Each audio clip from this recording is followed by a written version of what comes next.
let's talk about the path to success. You're a voice actor. You're an entrepreneur. You're a VOPRENEUR. Welcome to the Everyday VOpreneur podcast, your guide through the business of voiceover. You have a great website, right? Well, make sure you host it at some place that doesn't suck. Hey, it's Brad Newman, fellow VO Pro for 28 years and owner of UpperLevelHosting.com. People ask why us, and that's simple. We make it easy, respect your time, save you money, and just make all the magic happen. You don't need to know all the tech stuff when it comes to hosting your website. We got you. Ask around. Tens of thousands of client interactions later, and 6 years of amazing customer service, and not a single negative complaint, ever. UpperLevelHosting.com. The VOPreneur podcast. Hey, it doesn't suck. Not as funny as Conan. Not as cute as Seth Meyers. Not as smart as Colbert. But he's one of us, and that counts for something. Here's Mark Scott, the original Everyday VOpreneur. Hello and welcome to the Everyday VOpreneur podcast, your guide through the business of voiceover. I'm Mark Scott, the original Everyday VOpreneur, with another episode ready to give you some more actionable, practical advice that I hope will help you to grow your voiceover business. I'm really excited about this episode. Now, just before we get there, though, could you just do me one quick favor? If you've been enjoying the podcast, would you leave a 5-star review for me on Apple Podcasts or wherever you happen to be listening? It's really helpful for other people to be able to find the show, and I would appreciate it if you would do it. So, my guest today, I think, just has a really great story. And my hope is that as you listen to his story, it will inspire you to maybe give yourself a little bit of a break as you work your way through the voiceover industry to tell your own story. One of the most dangerous games in voiceover is the comparison game. Social media makes it so easy for people to share all of their successes, and before long, we can become convinced that everybody out there is crushing their goals and we're just getting left behind. My guest today is a voice actor who has a powerful story to share because he just simply made the decision to run his own race. He's built his own voiceover career and business. He's done it on his own timeline, with his own plans, with his own goals. And I wanted to share his story in hopes that maybe you'll relax and do the same thing for yourself. Because for some people, yeah, maybe you're going to find incredible success in this industry in a year. But for someone else, it might take 15. But either scenario is okay if you're staying true to you. Welcome to the show, Ellie Schiff. You recently shared a post in the VOPreneur Facebook group, and I love that post. And as soon as I saw it, I knew that I wanted to have you on the show to talk about it a little bit further. And so for anybody who has read the post, this interview may feel like a little bit of a rehash, but we'll dive deeper into it and explore some other things as well. But what really inspired me by it is it's so easy to get caught up in everything that we see on social media, because everybody always shares their best life version on social media. And, nobody ever tells you that, I booked this national commercial and it's absolutely amazing and I get to work with this dream client, but, I hadn't booked anything for the previous 4 months or whatever, right? And we always conveniently leave that part out. And so what I loved about your story was, this 15-year journey of getting to where you are today and just laying it out there like, you know what, this is okay. And I think that my hope, anyway, is that in sharing that story, that there are some voice actors that are listening right now who are feeling the pressure or playing that comparison game or, maybe feeling like they're not keeping up or they're not doing a good enough job. And they're going to hear your story and they're going to be like, okay, you know what? Maybe I am doing okay. And maybe I can just run my race and that's going to be good enough. And so that's what I think that's what I think is going to happen here. So that's what I'm hoping for anyway. I hope so. That's the whole reason I posted it, really. It's... I'm of two minds about posting things about that sort of thing. You know what I mean? Like, I don't want to be like, oh, look at me. I did so well and da-da-da. I mean, it's good to promote and put yourself out there. But this to me was more of a personal thing that I wanted to share just because I feel like I've been there. I've been that guy who's like, why am I not succeeding? Why am I not doing what I want to be doing? Why, what more should I be doing? And you feel that desperation. Yeah. But I really posted it more in hopes that it would be inspirational to people to be like, yeah, look, this guy's not maybe the best actor or the most talented, blah, blah, blah, or whatever. But ultimately he made it work, and so can I. I think that's what we're going to do. And so, I mean, I'm sure that when you posted it, you probably weren't thinking that I was, oh, Mark's going to send me a message. He's going to ask me to be on the podcast or whatever. But, No, not at all. But here we are. This is what we're going to do. So let's go to the beginning, where you started in 2005, and talk a little bit about the life of a big city accountant. Sure. It was about as exciting as you just described it. I graduated college with a major in accounting, and to be honest, I was so stressed out about it that it's unusual, but when I was, I guess, 21 or so, I ended up getting shingles because I was so stressed. It was mild form, but it was like I had shingles on my back. It was a very mild case, but that comes from stress. And so I started accounting in 2005 already with the feeling but I didn't know what else I could do. I wanted to be an actor. I had done plays in college and, was still doing stuff on the side. But that job ends up consuming your life. Right. I'm sure a lot of people, who have jobs on the side, they expected you to work during tax season 55 hours a week. It was a lot of work, and that's at minimum. So I was there for about 2 years. And, accounting is great for some people, but I am not that person. And after about 2 years of it, I was just I can't do this anymore. And so I decided in 2007, total 20-something-year-old whim, I'm moving to California and I'm going to be an actor. That's the part that I think I found the most entertaining, only in that it's the sort of thing that you see in movies, right? Yeah. I'm going to quit my job and move to Los Angeles and I'm going to become a famous actor or whatever. I've heard other people talk about doing something wild and crazy like that. I don't know too many who have actually followed through with it. So tell us a little bit more about that. They're probably smarter than I am. But literally I had no plan. I was just I have a few dollars saved up. I'm going to do this now because if I don't, I'm never going to do it. And everyone told me I was crazy, and they were all right. But it was just, I just felt the need, to make a change in my personal life, in my location. There's a phrase in Hebrew, essentially what translates to change your location, change your luck. Right. And I just decided I wanted to change things because I couldn't figure out what else I was going to do in New York. To me, acting, it was just the thing I wanted to do. I felt like I needed to do it, as I'm sure a lot of people do. But for me, because I'm Orthodox Jewish, and so I was well, I'm in New York, I could do theater, but there's Friday nights and Saturday matinees, and I was well, that probably won't work. And most of the filming was done in LA at the time, so I was you know what, I'm going to try it.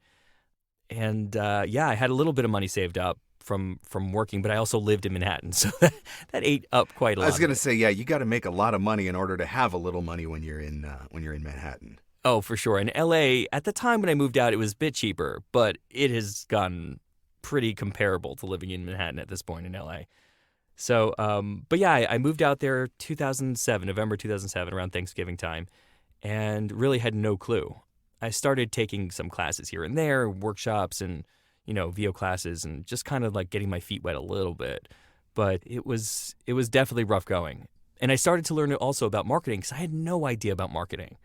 I didn't know what I was doing. I remember the first time I sent out I don't know how many dozens of headshots and resumes to agents that probably didn't even look at them, at the time. Yep.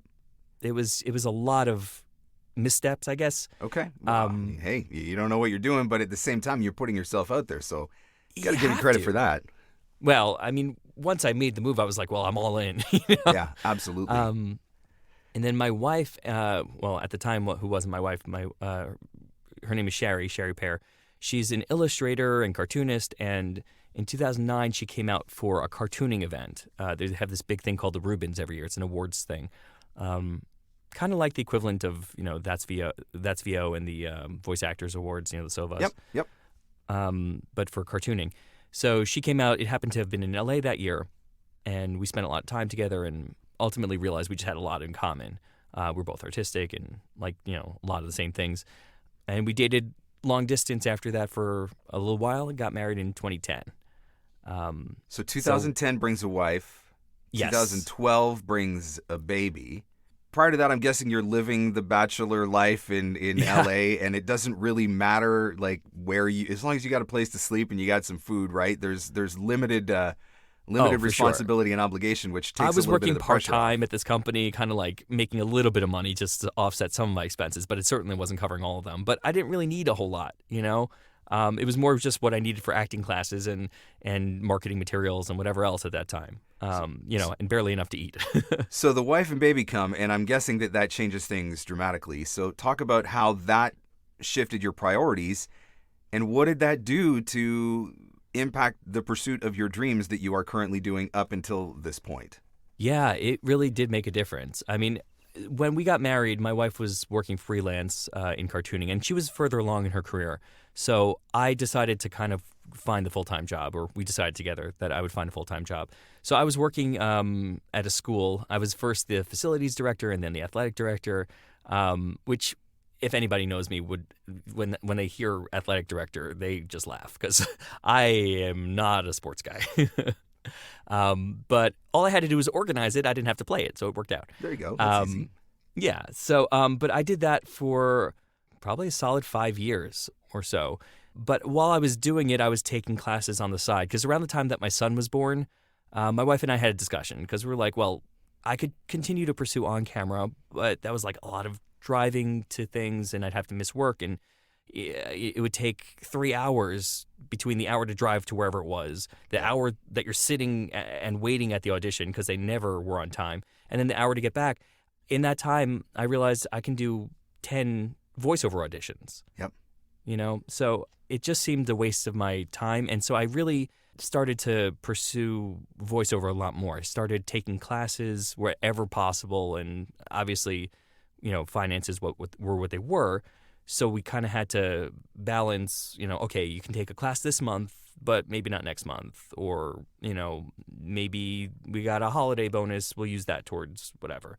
As someone who's driven in LA traffic, I can understand why you would not want to do that every day. I can understand why voiceover would have such mass appeal for you, because it's like, I mean, I feel like the term driving in LA traffic is almost an oxymoron in and of itself, because you don't really ever get to drive. There's a lot of sitting, a lot of waiting, you know, certainly. That's about it. It, especially if it's during a time of the day when there's rush hour, you're just really not moving. I mean, and we were living in the city versus, you know, a lot of the places were in Burbank or in Santa Monica. Yep. So to get there, it was just like a nightmare. Right. And now it's a lot different with technology. People are doing remote records or remote on-camera auditions, which, you know, has its own challenges, but, you know, it can be a lot quicker than the 3 hours it would take to get to whatever and back. Absolutely. So I know you touched on this a little bit. You're in LA. You're not just sitting around and hoping for a big break. You were working your tail off to find that. You mentioned that you were working on your craft, taking a lot of classes, you know, whenever finances made it possible for you to do that. Talk a little bit about the classes that you were taking. What were you doing? Was it acting? Was it improv? Was it voiceover? Was it a little bit of everything? Or the people that you worked with that had a huge impact? Talk about that experience. It was a lot of different classes. I mean, I definitely took some improv. I before we had our son, I was doing a bit more of sketch comedy, but that took up so much time also because, you know, I'd have to work evenings and, you know, our shows would be at night. It was a lot of fun. And actually, I just talked to someone yesterday. We have known each other for years and years, and ultimately she went from doing sketch comedy to producing voiceover stuff and doing I'm working on a podcast now because of her, my friend Isabella. And, you know, I'm on this podcast, you know, these 3 podcasts through Parcast because of her. But this was years later, you know, so you never know where those seeds that you plant are going to grow. Absolutely. You know, I mean, I had no idea that she would end up doing this, and, you know, it led to that. But classes I took a ton of classes initially at Kalmanson because they had this great sale. Like it was like buy one, get one half off or something. And so I just dove into all these different genres that I was like, I don't know if I can do this. I don't know. Like promo was an area that I loved but was kind of unsure about. And I jumped into the class and it just felt right.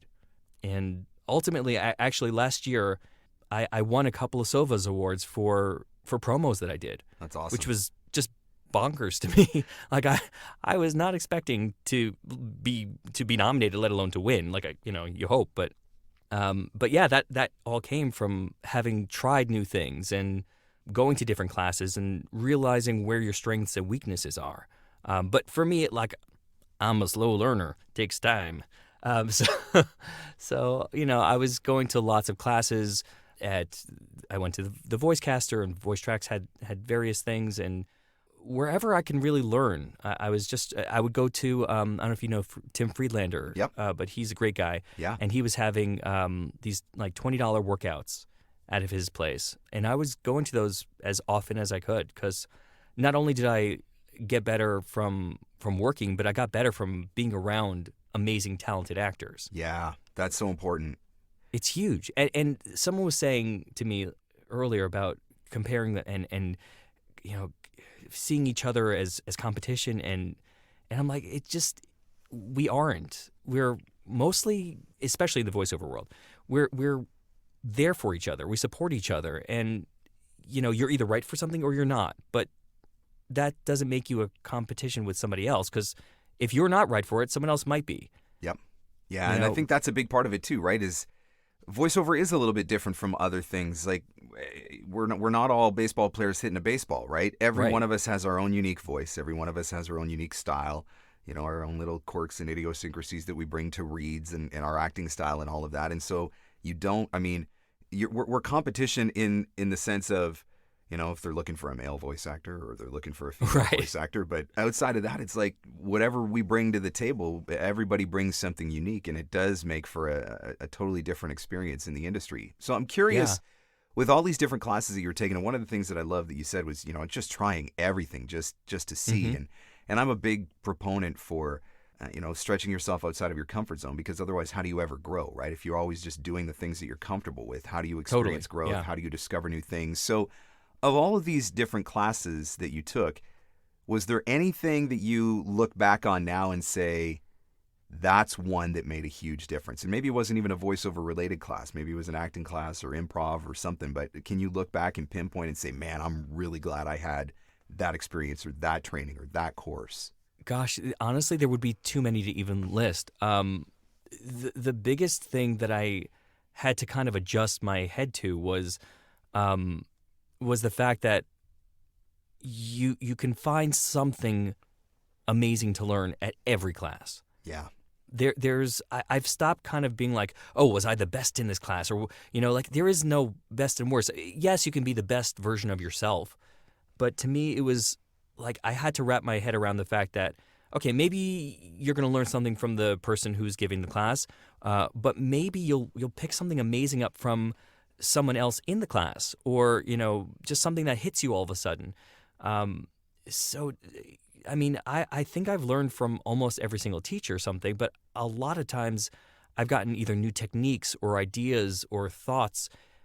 For example, one of the first people I met before I moved, before I really decided to go into voiceover, because of my wife's illustrating, was Tom Kenny, the voice of SpongeBob. Okay.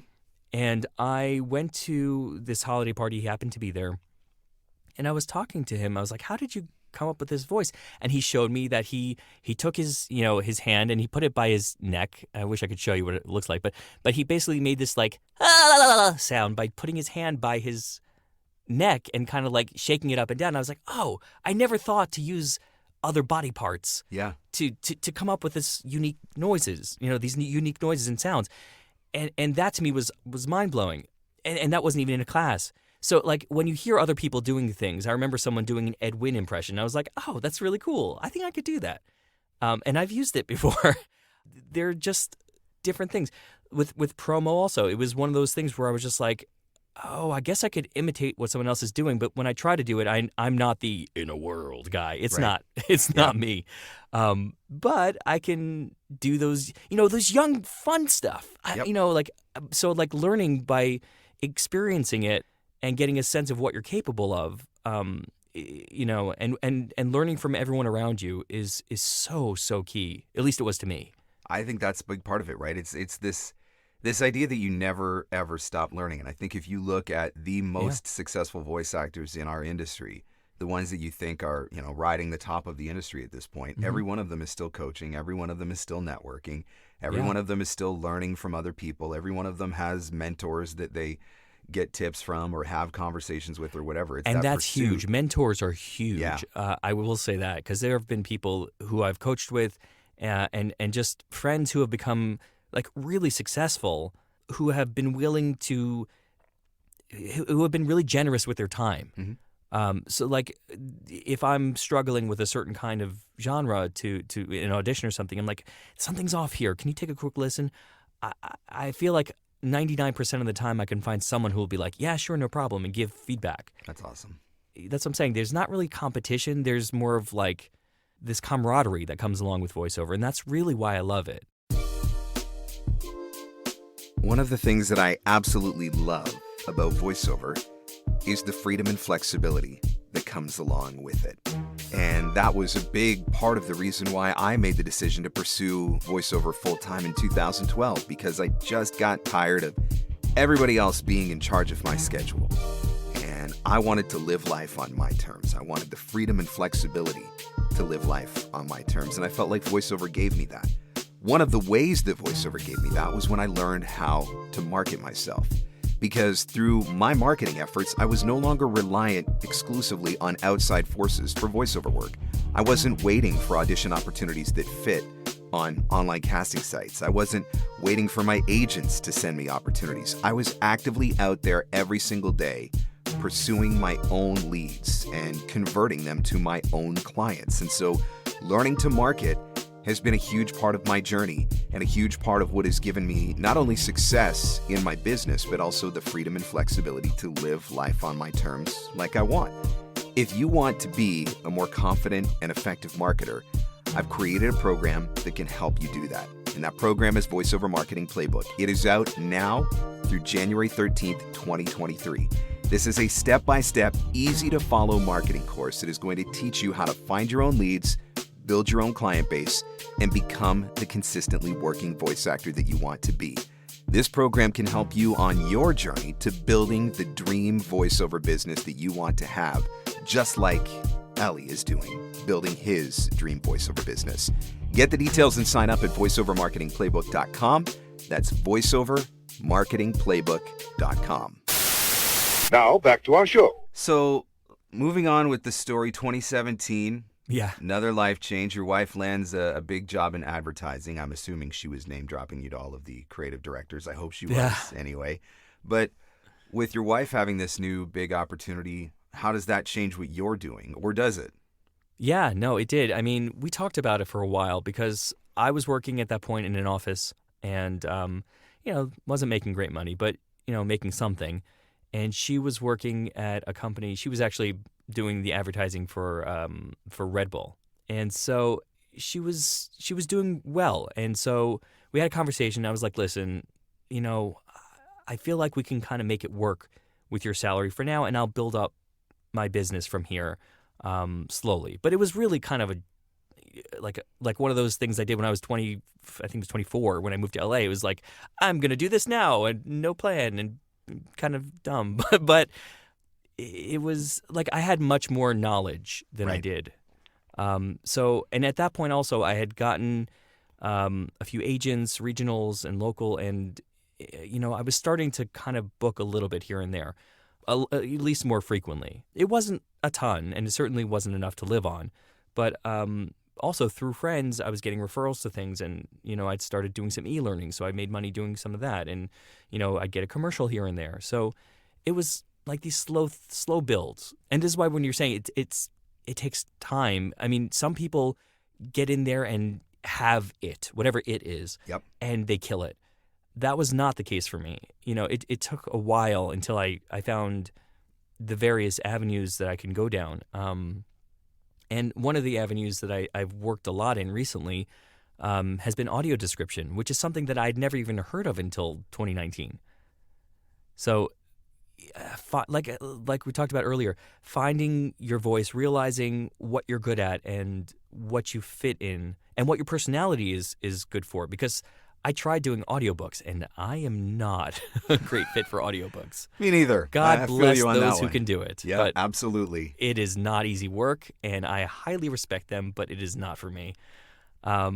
You know, I think I've done maybe a handful of them, and it's hard.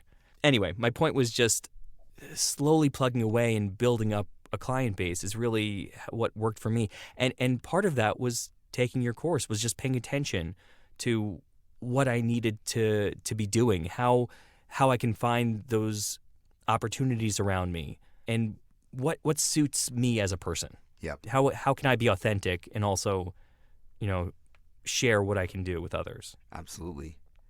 So 15 years is a long time to pursue a dream. What kept you going when so many others absolutely would have quit? Like most in this industry, if they last a year or two before they give up, right? If they, I haven't made six figures, I've been doing this for 12 months or whatever, and they have very unrealistic expectations and they give up. And sometimes they have to, right? We've got to still pay the bills and all of that. Of course. But what kept you going? What is your why? Like I talk about, we all need to have a why that drives us into the studio, because there are going to be days when we don't feel like doing it, we don't want to do it, whatever. But because we have something that's bigger than just recording a voiceover, that's pushing us, that gets us into the booth. So I guess that's really what I'm asking is, what is your why? What is my why? That's a really great question. There are a few things, but I think for me, one of the biggest things is that I'm a contrarian, I guess, where when people tell me that I can't, it makes me want it more. Right. And as I brought up earlier, because I'm an Orthodox Jew, people are like, oh, it's not possible to have, you can't have a career in the entertainment industry. How are you going to do this? It's ridiculous. And in certain areas, I could see how that would be almost impossible, but doable, but still very hard. Sure. But with voiceover, I found it just kind of worked more for me. And even recently, I've seen so much support from the voiceover community. I just went to That's Voiceover, and I'm going to toot my own horn a little bit here, but I was in this audition spotlight. They bring in the top 40 people out of 1,700 plus. Yep. And I ended up in the top 6, which is amazing. Yeah, absolutely. But it happened to be on a Friday night, and the people in charge were so respectful and explained that to the audience that I wasn't going to be able to use the microphone, and it was all done in a very kind and loving way, and I really appreciated that, because they could have just been like, oh, I'm so sorry, we really need you to use a microphone. Yep. And I would have to been like, okay, I'm sorry, I can't participate. Blah, Yep. blah, blah.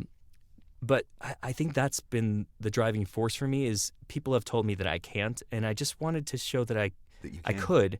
Yeah. And it was also an area that I loved. If it had been on camera, I don't know that I could have continued. Right. I just felt like auditioning on camera became a chore. I didn't enjoy it.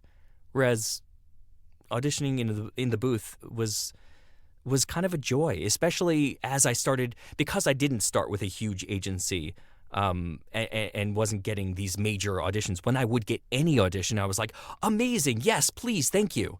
And so I'm so grateful for every single step that it took to get here, and all the people that have been supportive along the way, Absolutely. And speaking of which, you asked part of the why, it comes also down to family. Like without my wife and her support and my parents and my in-laws, it just, I don't know, if people had been constantly telling me, you can't, quit, just stop, I could see how that would wear away on a person. Yeah. After a while, you just give up because you don't want to fight against it anymore. Right? Yeah. And there have been moments for sure when I've been like, oh, maybe I'm not good enough, and, maybe I shouldn't do this. And the truth is, maybe I'm not good enough, but you know what? I'm too stubborn to quit. So talk to us about some of the cool projects that you've been able to work on, and then, some of the people that you've been able to work with. Because I know you've got some credits. I know you're like, oh, I haven't done a lot, or I'm not that big of a deal, or whatever. But you've done some cool stuff, so brag on it a little. I mean, here's the thing. I think partly because I'm like, I've done a little of this and a little of that. I feel like that, jack of all trades comment, master of none. Yep. I have been lucky to be involved with certain projects. Like I'm in Genshin Impact, and I've been on JoJo's Bizarre Adventure, and I've done some promos that have been on Disney. There have been some amazing things that I've been a part of, and I'm so grateful. And I don't mean to belittle it in any way, but it's just been like a lot of, like you were saying, there's a lot of stuff that sometimes you work on that nobody ever sees or hears. Yep. I did a lot of e-learning for a company, and that paid bills for a while. Yep. It wasn't glamorous and walking talks. It's not anything that anybody wants to hear. Same thing for audio description. I love doing it, and I love that it's helping and servicing a community and making things accessible. But most people have no idea what it is when I tell them I work in that area. I have this awkward conversation with the Customs and Border every single time I pull up to the border to drive across, and they're like, "Oh, what do you do for a living?" I'm like, "Oh, I'm a voice actor," and they're like, "Oh, really, a voice actor? What have I heard you on?" I'm like, exactly nothing. Yes. If you listen to such and such company's employee onboard training, but I highly doubt that you did that, and so it's like that. Those are those humbling experiences that remind me. But those are the bread and butter jobs that pay the bills and have provided that's incredible exactly living for my family. Right. And nobody really, if you don't work in the industry, people just hear voiceover and they assume that means animation. Yep. They don't really, or maybe commercials. Although I will say, one thing I did work on was called, for a seltzer brand called Aha. And I heard a commercial on the radio, and that was pretty freaking amazing. Yes. Just that experience of hearing it on the radio. But like, if people ask, what am I going to say? That I had a commercial on the radio? Like, no one knows necessarily the commercial. I mean, unless they heard it. But like, Yep. I wouldn't say that, success doesn't necessarily equate to fame. Right. And to me, being successful is being able to provide for my family. Yes. Yes. So that's why in my book, I'm successful. Well, other people say that I am probably not, or probably not really know what I do, but that's fine. I don't necessarily need to be famous. I get to be an actor for a living, and that to me is huge. I have always said that I'm not here to collect credits. I'm here to collect paychecks. I need money in the bank that's going into a retirement fund, that's going into a college fund, that's buying my kids clothes and food and paying for the mortgage. Like, I don't care if I ever get cool, sexy credits. Right. I just want a consistent paycheck. I want to make money. Well, to me, Mark, you are cool and sexy, so There you go. can rest assured. So I know that you recently had the opportunity to walk past your old office in Times Square for the first time.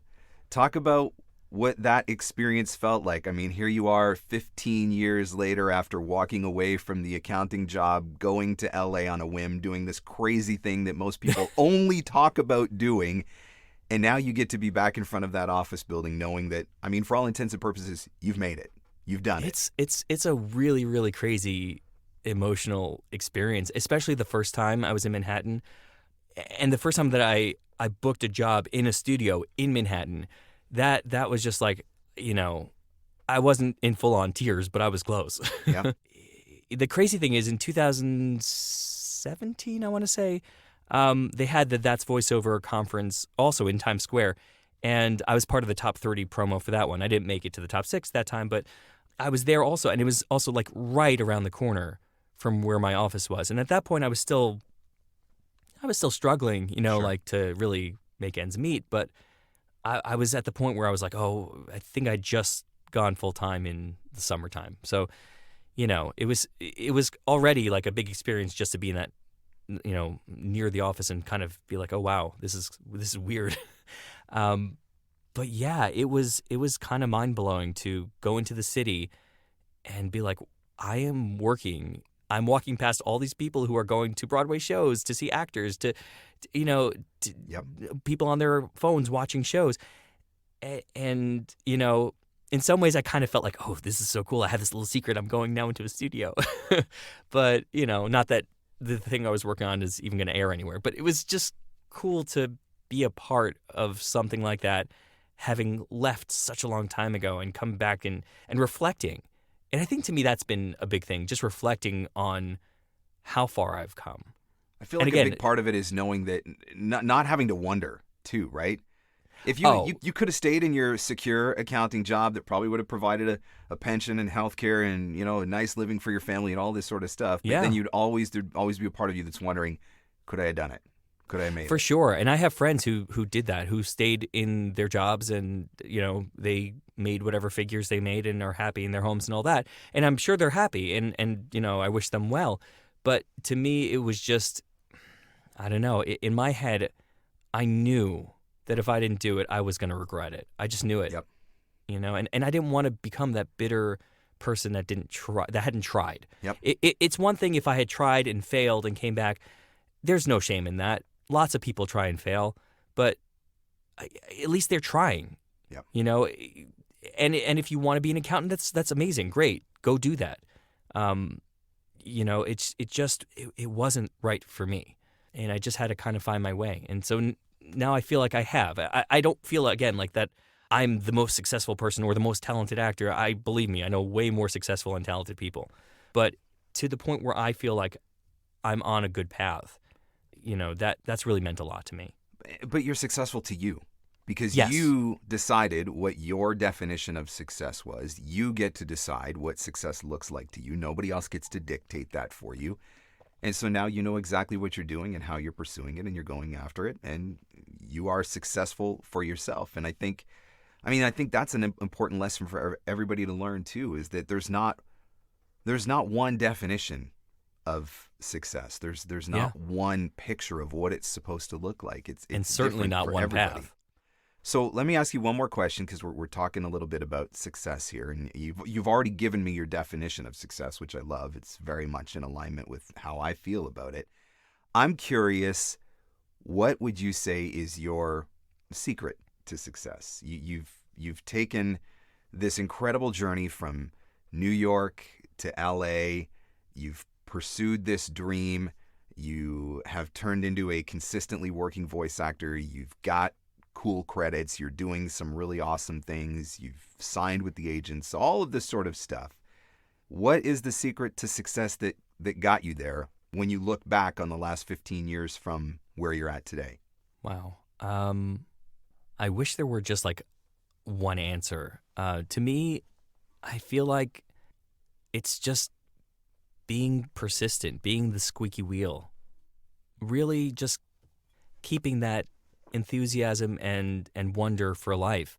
Because the more you meet people over the years, the more you'll see how people are the same and want the same things. And, whether it's in this industry or not, to me, it's fostering relationships with people and getting to know people, genuinely getting to know people, not just, oh, you can get me a job? Great. I want to be your friend.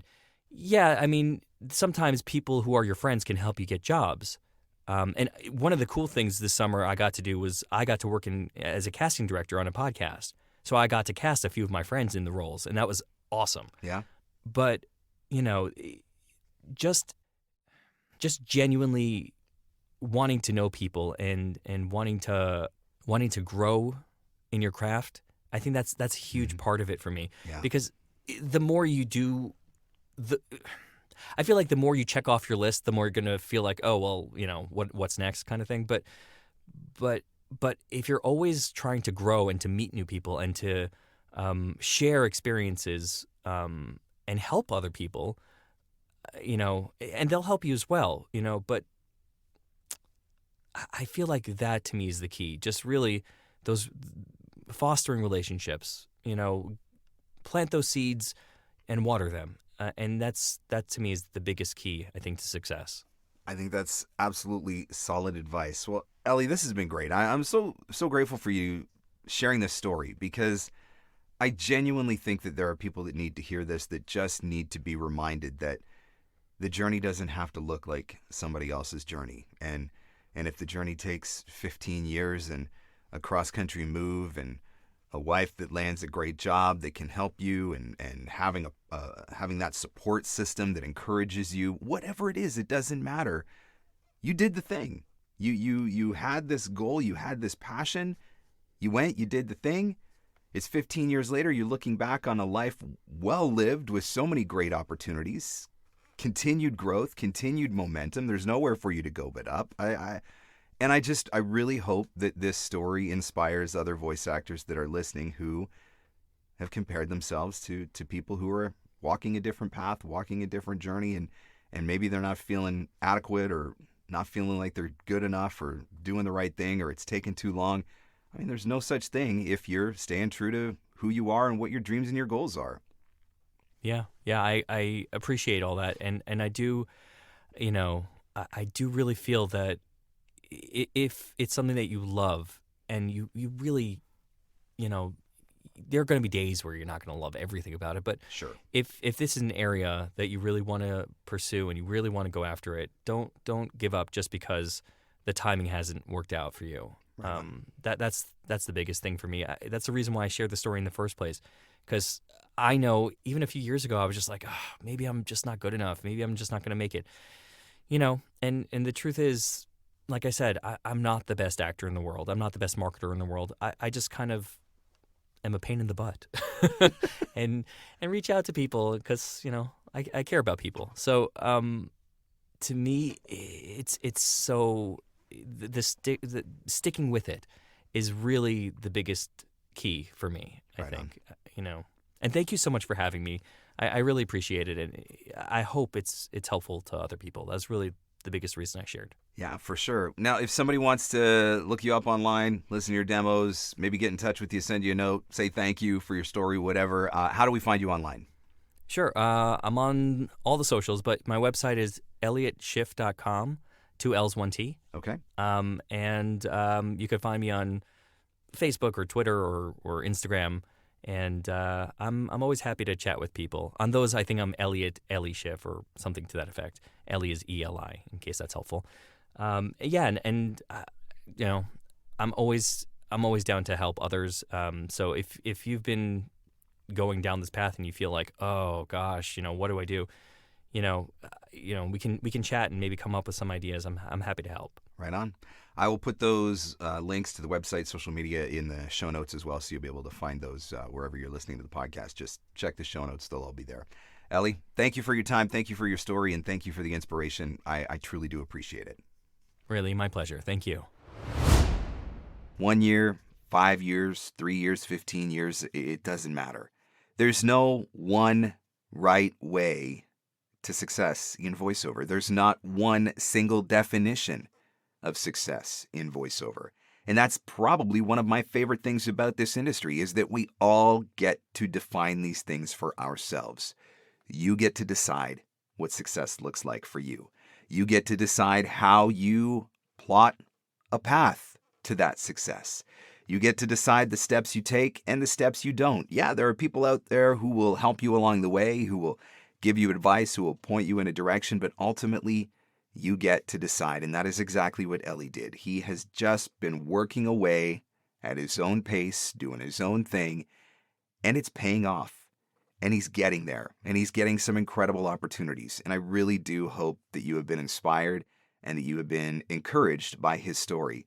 Maybe you'll give yourself a little bit of a break if you're not quite as far along in your journey as you would like to be, or maybe as you would hoped to have been. If you enjoyed this episode, if you were inspired by this interview, would you do me one quick favor? Would you share it in your Instagram stories and tag me and tag Ellie? It's at Mark Scott and at Elliot.Schiff. And I'll put those in the show notes for you. But if you would tag us, let us know that you're listening. Let us know that you were inspired. I know that it would mean a lot. As always, thanks so much for listening. And I'll catch you on the next one. The Everyday VOpreneur podcast. Available everywhere fine podcasts are given away for free. Mostly, we think. Having your voiceover demos easily playable and downloadable on your website is essential. The VoiceZam player lets you do that across any device and browser. There are also options for adding play buttons in your email signature, tracking your listens, and even putting videos in your demo player.